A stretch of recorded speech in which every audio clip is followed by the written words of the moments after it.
Well, Tyson, you have a 3-day break. You're on a 3-game winning streak. Can you just talk about the importance of the mindset of the team and how much better these two practices and yesterday will feel that the team's won and how you maybe can carry that into that game against Calgary?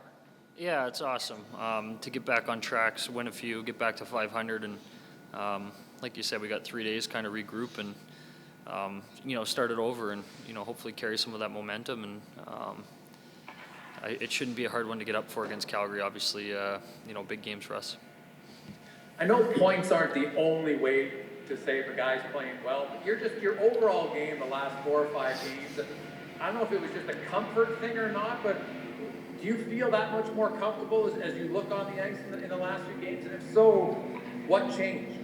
Yeah, it's tough switching teams and trying to come in right away and just fit right in. But I definitely feel that I'm playing more like myself the last couple, and I think it's just being more comfortable with myself and being aggressive and getting up in the rush. And I think it's nice to have see the puck go in and get some success, and I'll just keep trying to push it from the back end.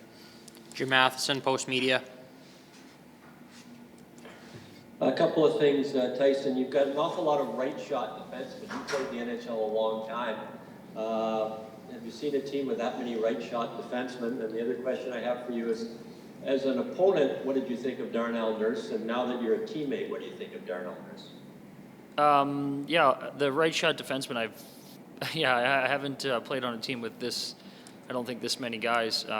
Usually the lefty's the popular one, but it's nice. Gives us a lot of balance on the pairings, and I think it is nice to go righty lefty. So there's no issues there. And then playing against Nurse, he's always tough. He's a big guy and he plays hard, and that was always in your mind when you're going into the corner with him. But now playing with him is it's awesome. I didn't realize how well he moved the puck and how fast he is. So really enjoying playing with him, and I hope he feels a bit the same. Reed Wilkins, 630 Ched.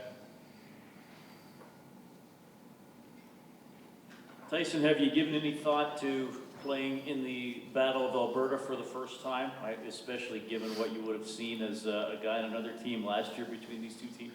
Yeah, it gets a lot of play around here. It should be a lot of fun.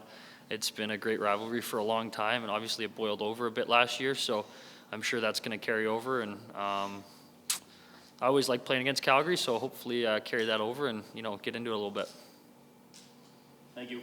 Tim Campbell, NHL.com. Hi Tyson, just following up on what Reed asked you. What's your level of anticipation for this Battle of Alberta, and what have your teammates been saying to you about it? We haven't talked a ton about it. I think not having the fans in the building obviously is disappointing for a game like that, and that's part of what makes the Battle of Alberta great, I think. But I'm looking forward to getting into it nonetheless, and if there's a little extra chippiness or whatever, that's fun to watch and be a part of. And the important thing is always we beat them and move up in the standings. And my follow-up would be, in your own past, what's been the biggest rivalry that you've lived through and battled in previously? Yeah, we had a pretty good one in Colorado with Minnesota early in my career. That was always fun. We got them in the playoffs, and then St. Louis kind of had a good rivalry with them. Obviously, they won the cup. So I think probably Colorado, Minnesota was a big one for us. Rob Tychkowski, Post Media. You mentioned earlier about it boiling over a little bit last year. Just as a player or even as a fan, when you're watching highlights of a couple of goalies going at it at center ice in a line brawl, what goes through your mind at that point?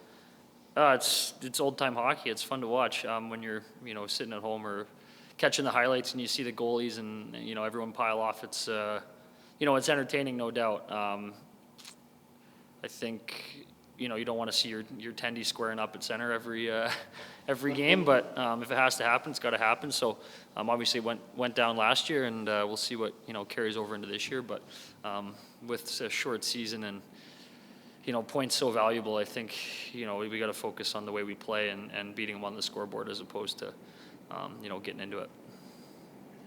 Every team has their own, they got to worry about their own business. business, but I'm wondering, you know, if the Edmonton-Calgary thing resonates around the rest of the league kind of the way it does here. Yeah, I think there's probably some good rivalries throughout the league that, you know, guys are pretty enthralled in, but, you know, the Battle of Alberta just got a ring to it, and it's been going on a long time, and I'm sure there's some, you know, it's like the old Colorado-Detroit rivalry kind of thing. Last question, Jim Matheson. Tyson, with all the right shot defensemen, have you ever played left shot? Left side? Yeah, I played it in junior for my first 2 years, and then you know, kind of sparingly throughout. I don't mind playing on the left. I think it's easier probably to play on the right side, but you know, you can make some cool plays on the left side too. And the question today now, the NHL's changed some COVID protocol things with no glass behind the bench to allow for more airflow. As a player, does it make any difference to you? And clearing the puck over the glass now over the penalty benches is going to be a little difficult to tell whether it actually went over the Yeah, glass. that's an interesting one. I wonder how they'll make that judgment call. But no, I mean, it shouldn't make a difference that we haven't played with it yet. But I don't see any reason why you'd even notice it. But I don't know what'll happen if something's close. It looks like it might have got over the glass or whatever. We'll leave that in the officials' hands, I guess.